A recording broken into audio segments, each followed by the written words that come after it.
teman-teman, kembali lagi di channel kami Bangun Farm Lumajang. Jadi teman-teman, beberapa hari lalu ada yang tanya di kolom komentar YouTube kami. Pertanyaannya adalah, ketika menanam rumput odot itu posisinya diberdirikan atau ditidurkan. Nah teman-teman, jadi kali ini saya akan membahas hal seputar penanaman dan juga perawatan rumput odot. Oke teman-teman, simak video lengkapnya, jangan di skip, jangan dipotong-potong. Simak dari awal sampai akhir agar teman-teman tidak ketinggalan informasi yang ada di dalam video kami ini teman-teman. Oke, langsung saja. Nah teman-teman, jadi dalam penanaman rumput odot yang teman-teman sediakan untuk bank pakan ternak itu terlebih dahulu harus menyediakan bibit. Nah ini teman-teman bisa beli bibit di sekitar teman-teman yang menyediakan bibit odot, atau juga bisa dari bibit sendiri. Jadi rumput odot yang sudah ada seperti ini itu bisa diambil bibitnya. Nah ini usia seperti ini itu sudah bisa dipanen teman-teman. Jadi usia seperti ini sudah bisa dipanen dan bisa diambil bibit untuk ditanam lagi. Jadi bagian bawah akan saya mendekat dulu. Nah bagian bawah, batang yang bagian bawah dari rumput odot ini itu bisa diambil dan juga dipotong. Nah ini kira-kira segini, saya sudah bawakan contohnya. Dipotong tidak usah terlalu panjang teman-teman, tidak apa-apa. Jadi ini dipotong, kemudian teman-teman untuk bisa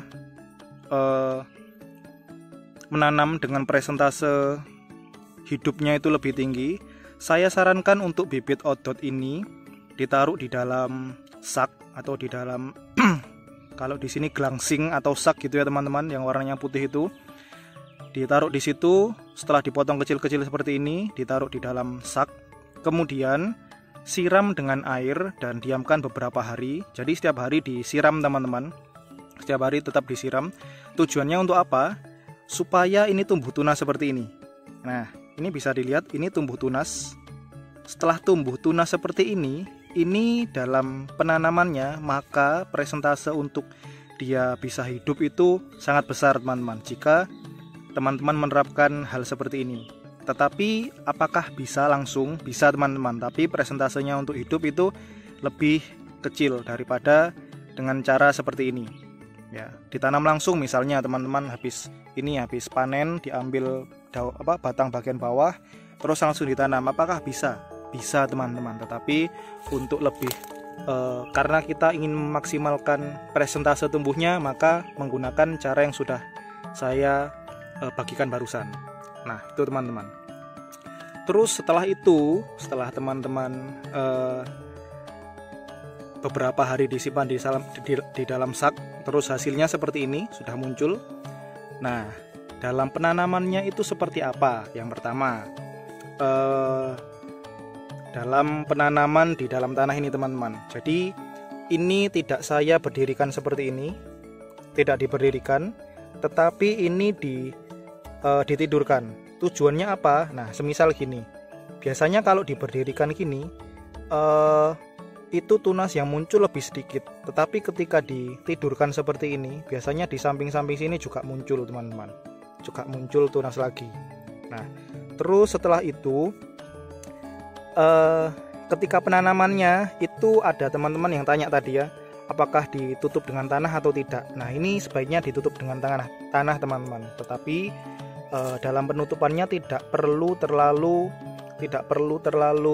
tebal atau tidak perlu terlalu dalam menanam bibitnya ini ya teman-teman.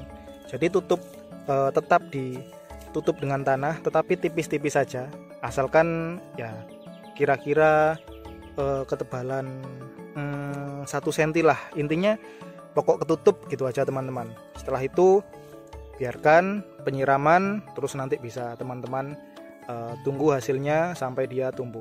Nah itu teman-teman, itu dalam proses penanaman. Terus untuk jarak, nah untuk jaraknya beberapa hari yang lalu juga ada teman-teman yang tanya juga untuk jaraknya.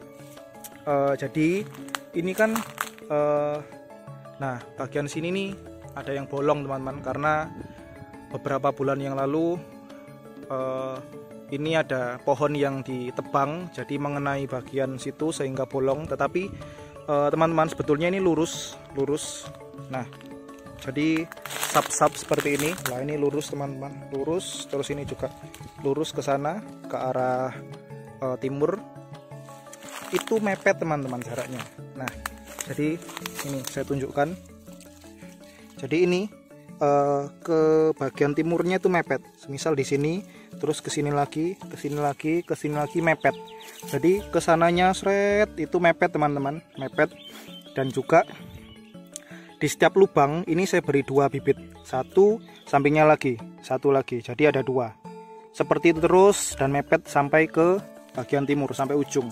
Nah, untuk jarak dari apa namanya? Dari gundukan yang ini, dari sap 1 dan sap yang sampingnya ini saya beri jarak 70 cm teman-teman. Jadi jaraknya 70 cm. Nah, ini teman-teman bisa opsional saja, bisa terserah ya. Kalau ini kurang padat, tapi menurut saya ini aja udah padat teman-teman. Jadi kalau 70 cm itu sebetulnya itu sudah padat. Kalau teman-teman di rapatkan lagi, misal 50 cm, itu terlalu rapat teman-teman, nanti bisa mengganggu pertumbuhan dari rumput odot ini. Kalau terlalu lebar juga itu kurang apa ya, kalau menurut saya karena ingin kita ingin kuantitasnya yang lebih banyak, jadi sebisa mungkin itu pas teman-teman. Jadi menurut saya di ukuran 70 cm itu sudah sangat pas, tidak terlalu mepet juga tidak terlalu renggang ya. Kalau renggang juga bahasa Jawanya eman-eman teman-teman. Seperti itu. Nah, untuk terus setelah ditanam seperti itu, kemudian untuk usia panen. Nah, untuk usia panennya itu teman-teman biasanya di awal tanam rumput odot, usia panen pertama itu biasanya di kisaran 2 bulan. Bisa lebih lama, bisa lebih cepat, tergantung perawatan dan kondisi tanah di kebun teman-teman. Nah, jadi tapi rata-rata itu di kisaran 2 bulan. Nah, setelah dipanen, setelah awal panen berikutnya itu biasanya jarak 1 bulan, maksimal 40 hari itu sudah bisa dipanen. Nah, ini juga tergantung tanahnya juga. Kalau tanahnya subur bisa lebih lama lagi teman-teman. Tapi kalau teman-teman tanahnya baik, perawatannya baik, maka di usia 1 bulan saja itu sudah bisa dipanen. Nah, sebagai info, untuk awal panen itu tidak selebat ini teman-teman. Kalau ini dilihat itu lebat ya, banyak sekali yang muncul tunas-tunasnya itu lebat. Tetapi di awal panen itu tidak seperti itu, tidak seperti ini ya. Palingan tunas yang muncul itu 5 sampai 8 kurang lebih lah ya. Tapi ketika sudah dipanen, nah maka bagian apa namanya, samping-samping dari tunas yang sudah dipanen akan bermunculan tunas-tunas baru, dan itu berkali-kali lipat teman-teman. Dan bisa dilihat ini rimbun seperti ini, dan bahkan sebelum ini lubang-lubang seperti itu teman-teman, ini dulu rimbun sekali ya, tetapi ini sudah mulai bagus lagi setelah beberapa bulan. Nah, untuk bagian sana nanti juga akan kami tanami juga rumput odot teman-teman. Kami ambil juga dari ini, dari rumput sendiri. Jadi bagian bawahnya kami manfaatkan untuk bibit, dan juga bagian atasnya, daun-daunnya dan batang atas kami manfaatkan untuk pemberian pakan di ternak kami.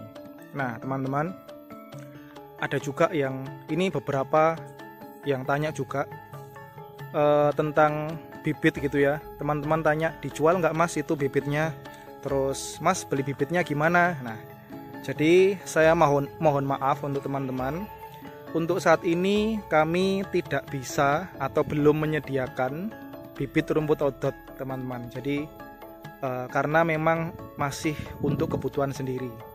Nah, tapi doakan teman-teman supaya kedepannya kami bisa menyediakan bibit rumput odot, dan doakan juga semoga kami juga bisa menyediakan